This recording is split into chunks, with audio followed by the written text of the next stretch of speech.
My name is Elijah Carter, and until last month, I thought my life was normal. I lived with my girlfriend Riley, a woman who was warm, funny, and the brightest part of every morning. But everything changed the night she whispered something in her sleep, a sentence that froze my blood. I hope he never finds me. I thought maybe she was dreaming, until the next morning. Because the woman who woke up beside me was not Riley. She had a different voice, different habits, different eyes, a completely different way of breathing. And the first thing she said, staring directly at me, was, "Please, please protect me. Riley will kill both of us." That was the moment I realized my girlfriend wasn't one person, and the part of her I loved might not survive the week. Chapter 1. The First Switch.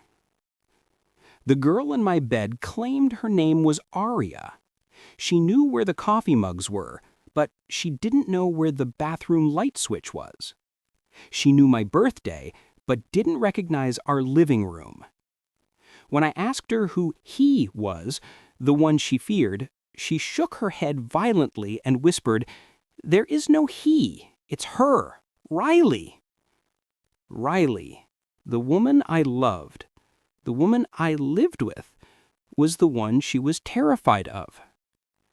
That's when Aria told me the impossible. She and Riley shared the same body, but not the same mind. And Riley was getting stronger. Chapter 2. The Journal of Another Life. 2 days later, I found Riley's journal hidden under the floorboard.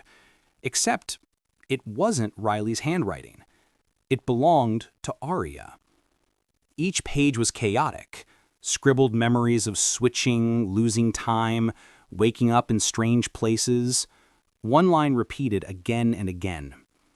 If Riley wakes up at night, don't move, don't speak, don't let her know you're awake. Then another sentence, she wants to erase me. That night, when I pretended to sleep, I felt Riley sit up beside me. Not Aria, not the gentle Riley I knew. Her breathing was cold, calculated, like she was listening for something. I didn't move. I didn't breathe. In the darkness, she whispered, "I know you found her journal, Elijah." Chapter 3. The Missing Hours. Aria disappeared for 3 days. Or rather, Riley took full control. She didn't let me into the bedroom. She locked the door. She stopped going to work.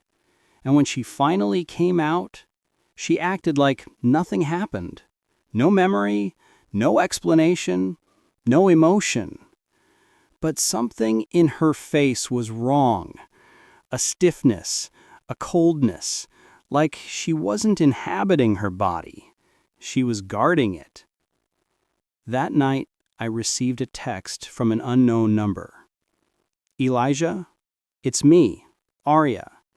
If you want to save us both, meet me." Attached was a location, a warehouse on the edge of the city. Chapter 4. The Warehouse Truth. When I arrived at the warehouse, Aria was waiting. She showed me medical files, records from before Riley moved to San Diego. Diagnoses, hospital admissions, trauma, childhood abuse, splitting, dissociation. But the most heartbreaking part? A video recording. Little Riley, maybe 10 years old, staring into a camera, crying. "I don't want to be here anymore. I want someone else to live for me." That was the first moment Aria was created. A protector, a survivor, a new personality born from pain. But Riley didn't want to share.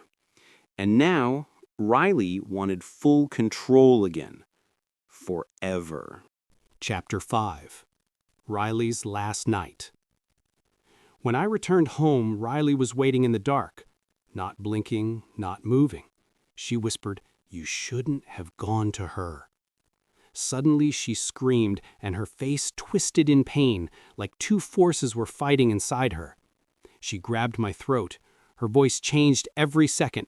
Riley. Aria. Riley. Aria. Run. No. Stay. She's mine. Elijah, please. I held her as her body convulsed. And then she collapsed. Silence. Ending. The final choice. Riley never woke up again. But Aria did. A doctor explained she wasn't physically injured. Her mind simply made a choice. A permanent one. Aria opened her eyes in the hospital room, tears streaming down her face. "She's gone," she whispered. "She didn't want to share you." I should have been terrified, or confused, or angry. But instead, I held her hand. Because the truth was painful and beautiful at the same time. I didn't lose Riley. I found Aria. And she found a life she was never supposed to have. Only one question remains.